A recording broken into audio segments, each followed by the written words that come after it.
Taphophobia is the name given to the irrational fear of being buried alive. The word deriving from the Greek taphos, meaning grave or tomb, and phobos, meaning fear.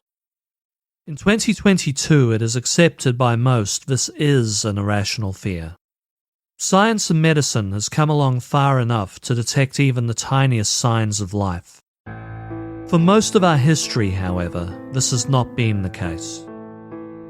In 1895, a physician named J.C. Ousley stated his belief that even at the end of the 19th century, 2,700 English and Welsh were prematurely buried each year.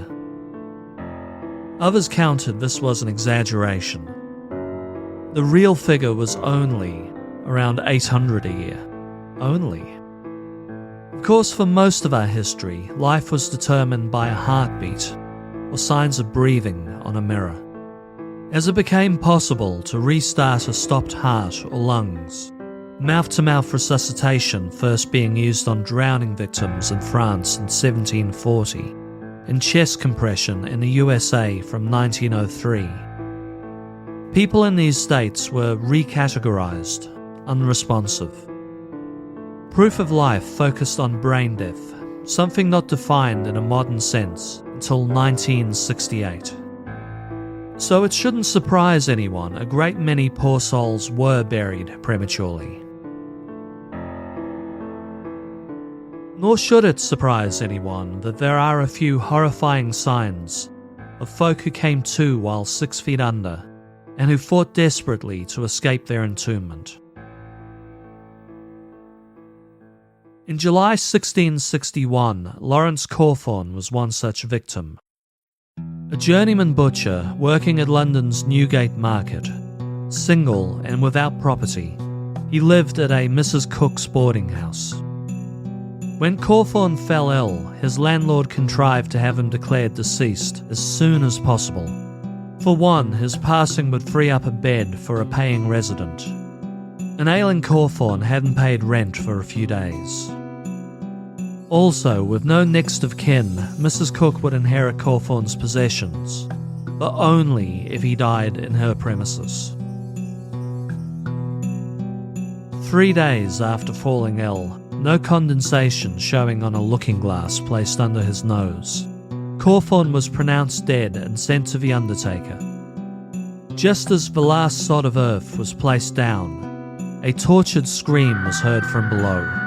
The undertakers dug down as frantically as they could, but it was all in vain. They cracked the coffin lid to find Lawrence Cawthorne had passed. In his panic, he had shredded his funeral shroud and beat his face to a pulp trying to headbutt the coffin open. Alice Blunden of Basingstoke, buried in 1674, could have been a luckier tale. As it is, I find her story far more disturbing. Having overdosed on poppy water, an opiate developed by the polymath Nicholas Culpeper, Blunden was pronounced deceased, when in fact she was in a deep coma. 2 days after her burial, a group of children playing in the graveyard heard her screams. The children didn't tell anyone for a day, finally spilling the beans to their school headmaster, who in turn alerted the undertaker.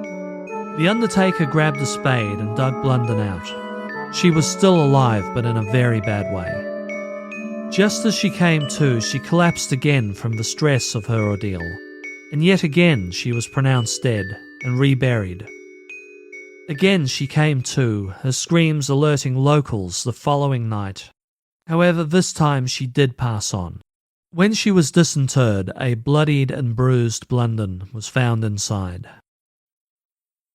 I have one final tale to tell you all this episode. Let's discuss Hannah Beswick, a taphophobe from Birchen Bower, Lancashire.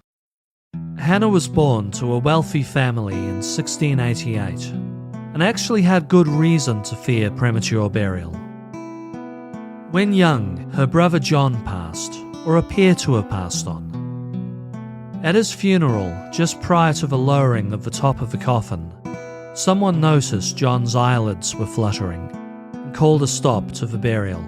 John was re-examined by the family doctor, Charles White, and declared alive after all. He made a full recovery. This experience left deep emotional scars on Hannah. She insisted that when she passed, efforts must be made to keep her above ground long enough to confirm she really was dead. She approached Dr. White, tasking him to ensure this happened. Hannah passed on in 1758, and White did keep his word. Well, kind of. To preserve her body while out in the open, White, a man with a love of cabinets of curiosities, embalmed her. Having mummified her body through an experimental method that he never recorded, but was sure to have killed her had she simply been in a coma, the body was then placed inside the frame of a grandfather clock. Hannah's will made it clear that she was not to be buried until certain she was dead, but one would infer that she was to be buried thereafter.